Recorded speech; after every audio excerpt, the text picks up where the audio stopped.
지금 당장 여러분의 손목에 있는 스마트워치를 한번 들여다보시겠어요? 아, 심박수 측정 기능 말씀이시죠? 네, 맞아요.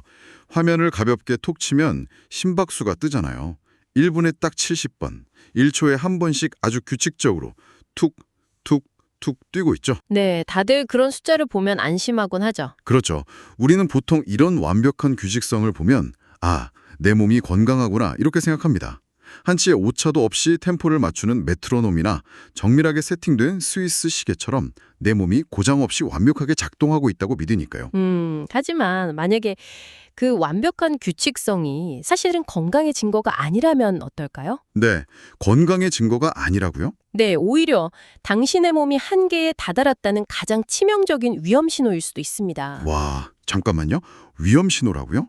규칙적으로 잘 뛰고 있는데도요? 그렇습니다. 그 단조로운 숫자가 당신에게 남아있는 약간 에너지 예비력이 완전히 바닥났다는 침묵의 경고일 수 있다는 거죠. 대박이네요. 자, 그럼 본격적으로 파헤쳐 볼까요? 오늘의 심층 분석 미션은 단순한 스트레스 특정을 훌쩍 넘어서는 이야기입니다. 네, 아주 중요한 주제죠. 오늘 저희는 우리 몸의 뇌와 심장을 연결하는 축, 그러니까 BHA라고 부르는 뇌심장 축의 건전성을 평가하고요.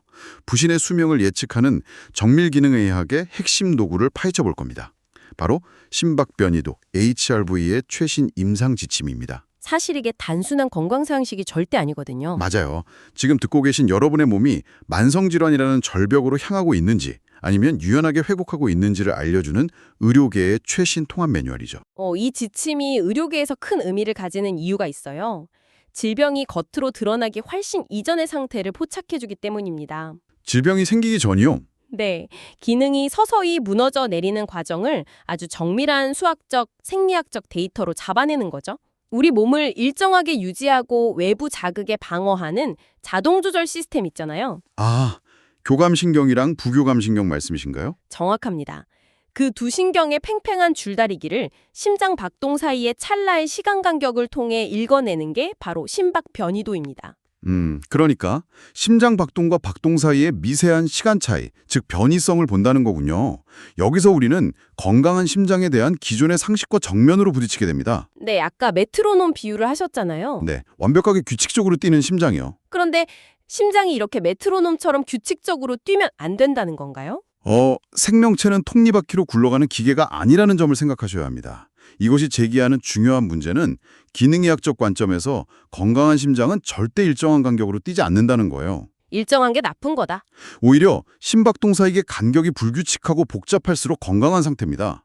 신체가 외부의 스트레스나 온도의 변화, 감정적인 동요 같은 수많은 환경 변화에 실시간으로 그리고 유연하게 대응하고 있다는 뜻이니까요. 아, 그걸 우리가 보통 회복 탄력성, 그러니까 리질리언스라고 부르는 거군요. 맞습니다.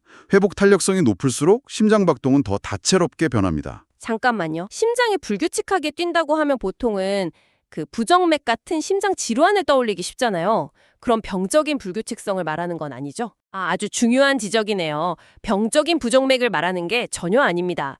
자율신경계의 통제하에 일어나는 아주 미세한 템포 조절을 의미하는 거예요. 미세한 템포 조절이요? 자동차의 서스펜션을 한번 상상해 보시겠어요?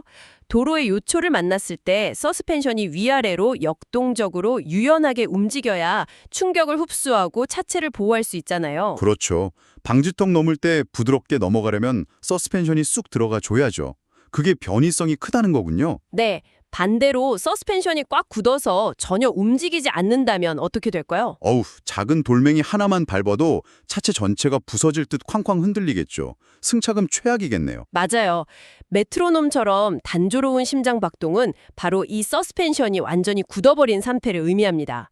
자율신경계가 상황에 맞게 템포를 조절할 능력을 잃어버렸거나 몸이 심각한 만성 스트레스 상태에 빠져서 다른 데 신경 쓸 여력조차 없이 경직되어 있다는 뜻입니다. 내 몸의 서스펜션이 얼마나 유연한지, 즉 회복 탄력성이 얼마나 되는지를 아는 게 생존의 필수 조건이군요. 네, 아주 정확한 요약입니다. 그렇다면 의사들은 사람의 겉모습만 보고는 알 수 없는 이 투명한 서스펜션의 상태를 도대체 어떻게 수치화해서 측정하는 건가요?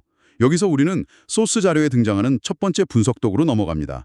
바로 시간 영역 분석인데요. 시간 영역 분석은 쉽게 말해서 일정 기간 동안 심장이 뛴 RR 간격, 즉 박동 사이의 시간 데이터가 통계적으로 얼마나 퍼져 있는지 그 특성을 분석하는 겁니다. 통계적으로 퍼져 있는 특성이요? 네, 자율신경계의 전반적인 활성도를 아주 직접적으로 보여주죠.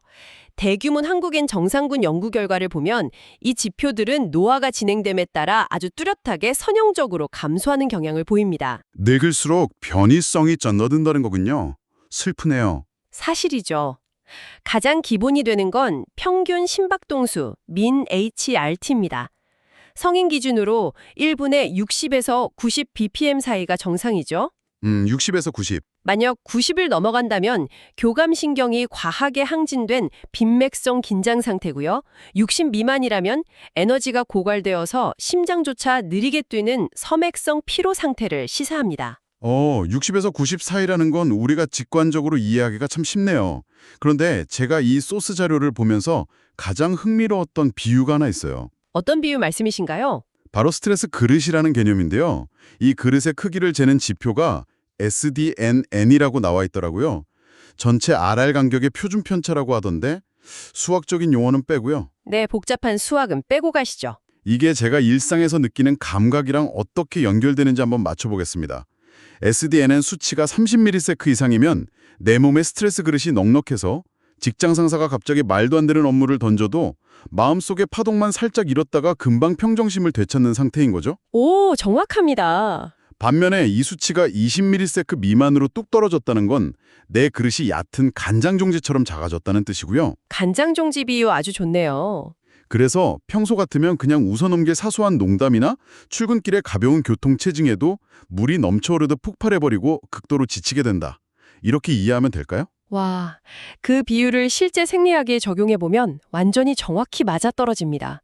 SDNN은 우리 몸이 가진 전체적인 에너지 예비력을 보여주는 지표니까요. 역시 간장 종지가 되면 안 되는 거군요. 간장 종지가 된 환자들은 7세 후 면역력 저하와 자율신경 조절력 상실 상태에 놓여 있습니다. 외부의 아주 작은 자극도 신체에는 거대한 위협으로 인식되는 거죠. 너무 무서운데요. 그리고 이 그릇의 크기와 함께 반드시 살펴봐야 할 짝꿍 같은 필수 지표가 있습니다. 바로 RMSD입니다. 잠깐만요. RMSD요? 인접한 RR 간격 차이의 제곱 평균 제곱근. 이름부터가 벌써 머리가 아파지는데요. 도대체 뭘 제곱해서 평균을 낸다는 건가요? 하하, 수학적인 계산식은 정말 다 잊으셔도 좋습니다. 다행이네요. 청취자분들이 이해하기 쉽게 이 지표가 우리 몸에서 어떤 느낌으로 다가오는지 번역 좀 해주세요. 아까 서스펜션 이야기를 하셨으니까 혹시 자동차의 브레이크 같은 건가요? 네, 아주 좋은 접근입니다. 핵심은 이 RMSD가 심장의 미주신경, 즉 부교감신경의 활성도를 가장 민감하게 잡아내는 지표라는 점이에요. 부교감신경이면 우리 몸을 이완시키는 거잖아요. 맞습니다. 부교감신경은 우리 몸을 이완시키고 쉬게 만드는 말 그대로 브레이크 역할을 하죠. 이 수치가 20ms 이상 나와야 정상인데요. 만약 이 수치가 낮다면 내 몸의 브레이크 패드가 다 닳아버렸다는 뜻입니다. 헉, 브레이크가 고장난 채로 내리막길을 달리고 있는 거네요. 그럼 당장 어떤 증상들이 나타나나요? 차에 불이 붙을 것 같은데요? 네, 실제로 몸에 불이 붙습니다. 진짜요? 생리학적인 의미에서의 불, 즉 염증이죠. 브레이크가 없으니까 교감신경이 폭주하고 심장은 계속 긴장 상태에 놓이게 됩니다. 아하, 염증이 생기는군요. 불안감, 뚜렷한 이유 없는 불면증, 가슴 두근거림이 즉각적으로 발생하죠. 특히 이번 최신 임상지침에서 강조하는 점이 하나 있는데요. 뭔지 궁금하네요. 바로 수면 중에 이 RMSD를 측정했을 때의 가치입니다. 자는 동안 브레이크가 얼마나 잘 작동하는지를 보면 그날 수면의 질은 물론이고 전신에 퍼져 있는 염증 상태까지 낱낱이 파악할 수 있거든요. 와, 자는 동안에도 내 몸이 쉬지 못하고 염증과 싸우고 있는지 수치로 다 드러난다는 거군요. 네. 그래서 현재 의료계에서는 이를 심혈관 질환의 위험도를 조기에 스크리닝하는 매우 강력한 무기로 쓰고 있습니다. 그렇군요. 여기에 더해서 신체가 체감하는 압박감을 수치화한 지표도 있죠. PSI 지표라고 부르던데요. 프레셔 인덱스, 즉 압박 지수죠. 네. 이게 100 이상이면 고도의 심리적, 신체적 압박 상태라고 하더라고요. 그리고 제가 아까 심장은 메트로놈보다 복잡하게 뛰는 게 좋다고 했을 때 그걸 증명하는 비선형 지표도 등장합니다. APN, 그러니까 근사 엔트로피 수치요. 1.0에서 1.2 사이가 이상적이라고 나오네요. 거기서 엔트로피라는 단어에 주목해 볼 필요가 있습니다. 안 그래도 그 부분을 여쭤보고 싶었어요. 우리가 보통 엔트로피라고 하면 무질서도, 즉 어떤 시스템이 붕괴되거나 파괴되어가는 안 좋은 방향을 생각하잖아요. 네, 연력학 법칙에서 흔히 그렇게 말하죠. 방을 안 치우면 점점 더러워지는 것처럼요. 그런데 심장 박동에서는 무질서한데도 좋다고요? 일상적인 물리 법칙에서는 엔트로피가 무질서와 붕괴를 뜻하지만요. 생물학적 시스템인 심장에서의 복잡성, 즉 컴플렉시티는 다르게 해석해야 합니다. 어떻게 다른가요? 여기서의 엔트로피는 수많은 생리적 피드백 루프, 예를 들면 호흡, 혈압, 체온, 호르몬 이런 것들이 동시에 심장에 건강하게 영향을 미치고 있다는 증거입니다. 하나의 신호가 아니라 여러 개가 같이 작용하고 있다는 거군요. 맞습니다. 단일한 신호에 지배당하지 않고 여러 시스템이 건강하게 상호작용하고 있다는 뜻이죠. 그래서 HRV 수치가 낮아져서 패턴이 단조로워진다는 것은 이 건강한 상호작용이 끊어지고 시스템이 경직되어서 기능 저하가 시작되었다는 치명적인 신호가 됩니다. 와, 혼돈이 곧 생명력의 증거라니 정말 놀라운 관점의 전환이네요. 너무 재밌는데요? 생명 현상이 참 신비롭죠. 자, 지금까지 살펴본 시간 영역 분석과 비선형 지표들이 여러분의 스트레스 그릇의 크기와 브레이크의 상태를 보여주는 것이라면요. 이제 우리는 그 그릇 안에 도대체 무엇이 들어있는지 내용물을 들여다봐야 합니다. 네, 다음 단계 분석으로 넘어가는 거군요. 이게 바로 두 번째 도구, 주파수 영역 분석인데요. 여러분 여기서부터 진짜 흥미로워집니다.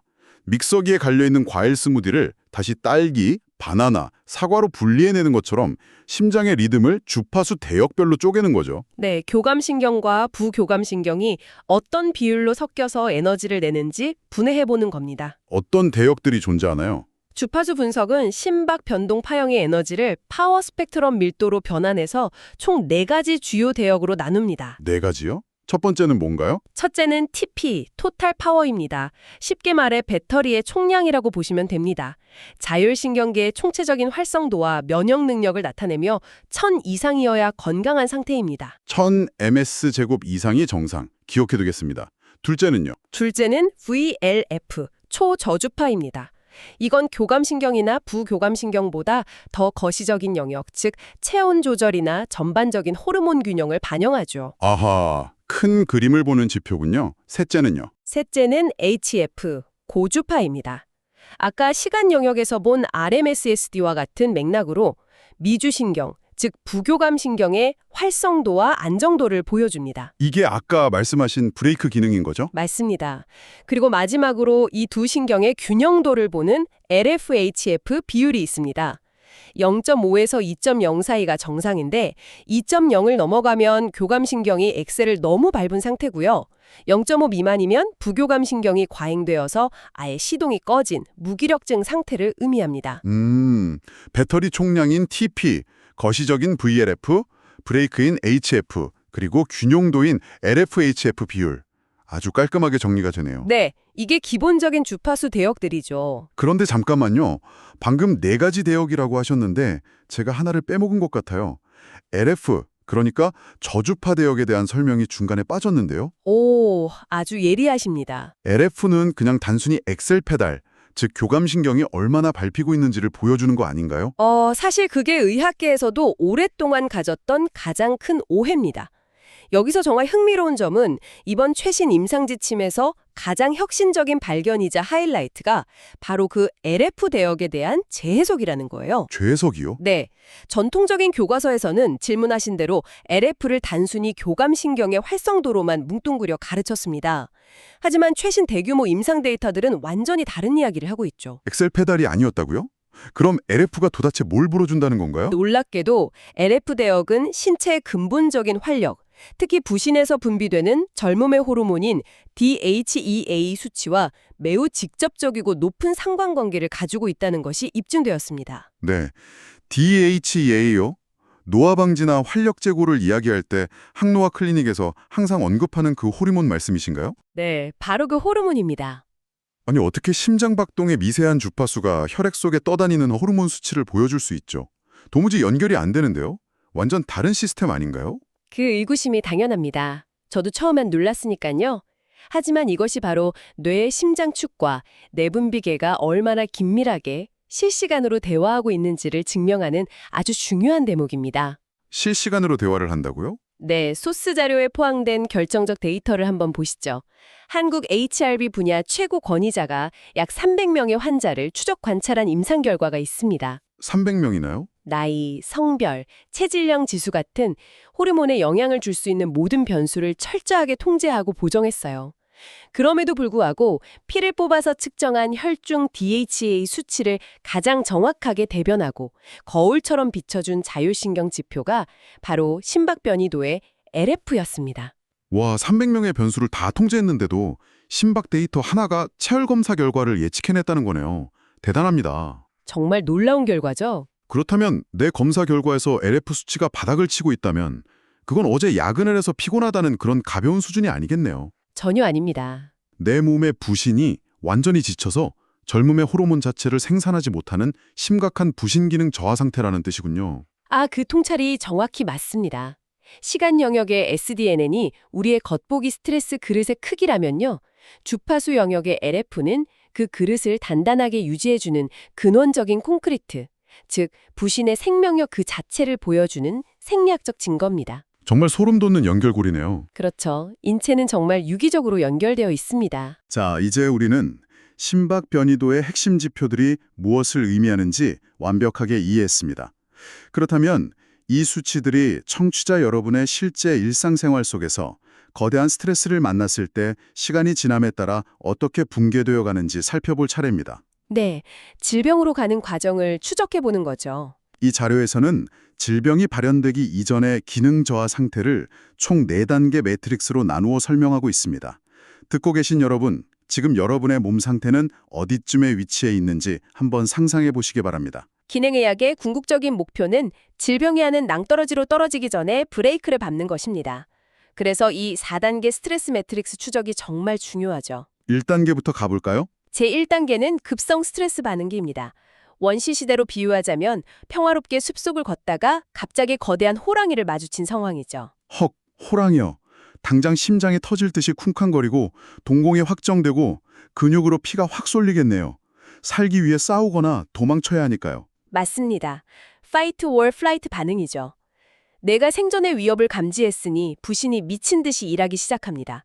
스트레스에 대항하는 코티졸과 방어벽을 치는 DHA 호르몬을 융단 폭각하듯 대량으로 방출하죠. 수치로는 어떻게 나타나나요? 이때 심박변이도 지표를 보면 총에너지인 TP와 활력 지표인 LF가 비정상적으로 치솟습니다. 교감신경이 극도로 폭주하니까 LF-HF 비율은 3.0 이상으로 천장을 뚫고 올라갑니다. 3.0 이상이요? 정상 상한선이 2.0이었는데 훌쩍 넘네요. 일시적으로 SDNN이 높게 나올 수도 있는데요. 이건 회복력이 좋아서가 아니라 살아남기 위해 영혼까지 에너지를 끌어다 쓰는 극도의 긴장 상태를 뜻합니다. 빈맥과 혈압 상승을 동반하는 전형적인 교감신경 우세 양상이죠. 하지만 현대사회의 문제는 그 호랑이가 10분 만에 숲으로 사라지지 않는다는 거잖아요. 아, 아주 뼈아픈 지적입니다. 매일 마주쳐야 하는 깐깐한 직장 상사, 끝이 보이지 않는 대출금 이자, 24시간 이어지는 독방 육아. 이런 현대판 호랑이들은 우리 곁에 24시간 계속 머물러 있잖아요.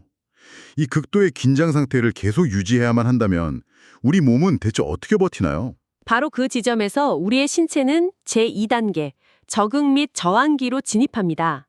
스트레스가 만성화되면서 어떻게든 그 높은 긴장 상태를 방어하기 위해 에너지를 억지로 쥐어짜내는 단계죠. 억지로 쥐어짜낸다고요? 네, 여기서 아주 비극적이고 중요한 생리학적 현상이 하나 발생합니다. 바로 코티졸 스틸 현상입니다. 코티졸 스틸이요? 직역하면 코티졸 도둑질인데 내 몸 안에서 대체 누가 누구의 것을 훔쳐간다는 건가요? 우리 몸의 시스템은 매우 냉정합니다. 당장의 생존이 장기적인 번식이나 노화 방지보다 압도적으로 중요하거든요. 끝없이 이어지는 스트레스에 대항하려면 코티졸을 24시간 내내 만들어내야 하는데 부신의 공장에는 원료가 부족해집니다. 재료가 떨어지는군요. 그래서 생존을 위해 극단적인 선택을 합니다. 원래는 성호르몬을 만들거나 젊음의 호르몬인 DHA를 만드는 데 쓰여야 할 공통 원료들을 싹 다 훔쳐와서요. 오직 생존 호르몬인 코티졸을 만드는 데만 몰빵해버리는 겁니다. 와, 당장 오늘 살아남으려고 내일의 젊음과 수명을 대출받아서 몽땅 불태우고 있는 거네요. 너무 슬픈데요? 정확한 표현입니다. 그렇기 때문에 코티졸은 간신히 유지되더라도 젊음을 유지하는 DHEA 수치는 이때부터 곤두박질치기 시작합니다. 이 시기의 데이터를 보면 전체 그릇의 크기인 SDNN과 브레이크 역할을 하는 RMSSD가 점진적으로 깎여나갑니다. 아까 본 그 수치들이 다 떨어지는군요. 네, 부신의 휜적인 LF는 어떻게든 버텨보려고 안간힘을 쓰지만 안정도를 나타내는 HF가 급격히 낮아지면서 자율신경의 밸런스가 완전히 무너집니다. 임상적으로는 이때부터 자고 일어나도 개운하지 않은 만성피로, 수면장애, 그리고 식후 혈당 조절에 문제가 생기기 시작하죠. 수명을 갉아먹으며 버티는 것도 한계가 있을 텐데요. 그 다음은 제3단계, 적응장애 못 부신피로기입니다. 이름만 들어도 배터리가 다 된 것 같네요. 제3단계는 장기적인 에너지 소모를 견디지 못한 부신이 결국 백기를 든 상태입니다. 이제는 남의 원료를 훔쳐와도 코티졸조차 제대로 만들어내지 못하죠. 코티졸마저 고갈됐군요. 이 단계의 주파수 분석 막대 그래프를 띄워보면 정말 암울합니다.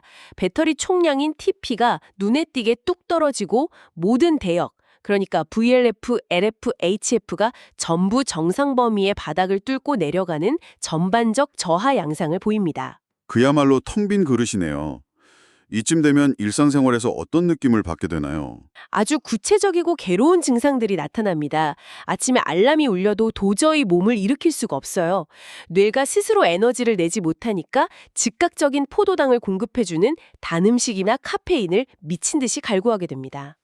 왠지 익숙한 증상인데요? 면역력은 바닥을 쳐서 감기나 구내염을 달고 살고요. 머릿속에 안개가 낀 것처럼 멍하고 집중력이 뚝 떨어지는 브레인포그 현상을 겪게 되죠. 지금 듣고 계시면서 이거 완전 내 얘긴데 하고 뜨끔하시는 분들이 꽤 많을 것 같습니다. 하지만 불행히도 여기서 끝이 아닙니다. 마지막 제4단계가 남아있죠? 네, 가장 심각한 단계죠. 부신 고갈 및 번아웃 단계입니다. 이 매뉴얼에서는 신체의 모든 방어 기전과 조절 능력이 붕괴된 최악의 상태라고 강력하게 경고하고 있어요. 네, 4단계는 더 이상 버틸 힘조차 단 한 방울도 남지 않은 시스템의 완전한 셧다운 상태입니다. 데이터를 보면 섬뜩할 정도예요. 수치가 어느 정도로 떨어지나요? 스트레스 그릇인 SDN에는 20ms 미만으로 완전히 쪼그러들었고요. 전체 에너지 TP는 500 이하로 바닥을 칩니다. 심박동의 변동성을 보여주는 타코그램 파형을 보면 위아래로 역동적으로 움직이는 게 아니라 마치 심정지 환자의 모니터처럼 매우 단순하고 단조로운 일직선에 가까운 파형을 그립니다. 우리가 맨 처음 오프닝에서 이야기했던 것과 드디어 연결되네요. 메트로놈처럼 한치의 오차도 없이 일정한 간격으로 뛰는 심장. 그게 바로 변화를 만들어낼 에너지조차 아예 고갈되어 버린 이 4단계, 번아웃 상태의 심장이었던 거군요. 그렇습니다. 변화에 대응할 능력을 완전히 상실한 가장 위험하고 경직된 상태죠. 임상적으로 2단계는 단순한 만성 피로를 넘어서 극심한 무기력증, 병적인 우울증, 근육이 녹아내리는 근감소증, 그리고 온몸에 염증을 동반하는 복합 만성 질환으로 나타납니다. 정말 최악의 상황이네요. 주로 65세 이상의 고령자나 중증 만성 질환자에게서 흔히 관찰되는데요. 이 4단계의 단조롭고 밋밋한 패턴은 의학계에서 환자의 사망률을 예측하는 지표로도 활용될 만큼 매우 치명적입니다. 자, 그럼 이 모든 분석이 지금 듣고 계신 여러분께 무엇을 의미할까요? 우리는 처음에 스마트워치에 뜨는 단순한 심박수 숫자를 확인하는 것으로 시작했습니다. 네, 70이라는 숫자였죠. 박동 사이의 그 미세한 찰나의 시간이 당신의 남은 생명력을 태우는 속도이자 노화와 우울증의 척도라는 것을 알게 되었습니다. 단순히 스트레스 받지 말고 푹 쉬세요라는 하나마나한 조언이 아니라요. 맞아요. 생리학적인 데이터를 통해서 내 몸의 붕괴 단계를 투명하게 직시하게 된 것이죠. 전문가님, 마지막으로 이 수치들이 주는 교훈을 요약해 주신다면요? 오늘 다룬 지침들을 더 큰 그림과 연결해 본다면 우리가 매일 아침 침대에서 느끼는 천근만근 같은 피로감은 그저 어젯밤 유튜브를 좀 늦게까지 봐서 생기는 가벼운 증상이 아닐 수 있습니다. 가벼운 증상이 아니다. 그것은 당신을 보호하던 생리학적 방어벽, 스트레스 그릇인 SDNN이 산산조각 나고 있으며 생존을 위해 부신의 젊음의 호르몬인 LF, 즉 DHEA를 훔쳐다 쓰고 있다는 우리 몸의 아주 절박한 구조 요청일 수 있다는 뜻입니다. 우리는 보통 노화를 막겠다고 피부과에 가서 값비싼 레이저 시술을 받고요. 좋은 안티에이징 화장품을 얼굴에 바르잖아요. 하지만 오늘 우리의 심층 분석을 통해 진정한 노화 방지가 무엇인지 다시금 깨닫게 됩니다. 네, 겉모습이 다가 아니죠. 진짜 안티에이징, 진정한 생명력의 유지는 겉가죽에 주름을 펴는 데 있는 것이 아니라 내 심장과 뇌를 연결하는 자율신경계에 보이지 않는 탄력성에 있다는 것을 말이죠. 맞습니다. 회복 탄력성의 핵심입니다. 그래서 마지막으로 여러분께 이 도발적인 질문을 던지며 마무리하고 싶습니다. 당신은 당신의 심장 박동을 저 단조롭고 죽어가는 메트로놈처럼 규칙적으로 늙어가도록 내버려 둘 것인가요? 아니면 거친 파도 같은 어떤 스트레스가 닥쳐와도 유연하고 복잡하고 역동적으로 요동치며 다시 굳건하게 제자리를 찾는 그 회복 탄력성의 리듬을 되찾을 것인가요? 정말 깊이 생각해 볼 문제네요. 오늘 밤 잠자리에 든 여러분의 심장은 과연 어떤 생명력 넘치는 복잡한 리듬으로 춤을 추고 있을지 한번 조용히 귀 기울여 상상해 보시기 바랍니다. 지금까지 오늘의 심층 분석이었습니다. 다음 시간에도 당신의 세상을 넓혀줄 놀라운 자료들과 함께 찾아오겠습니다.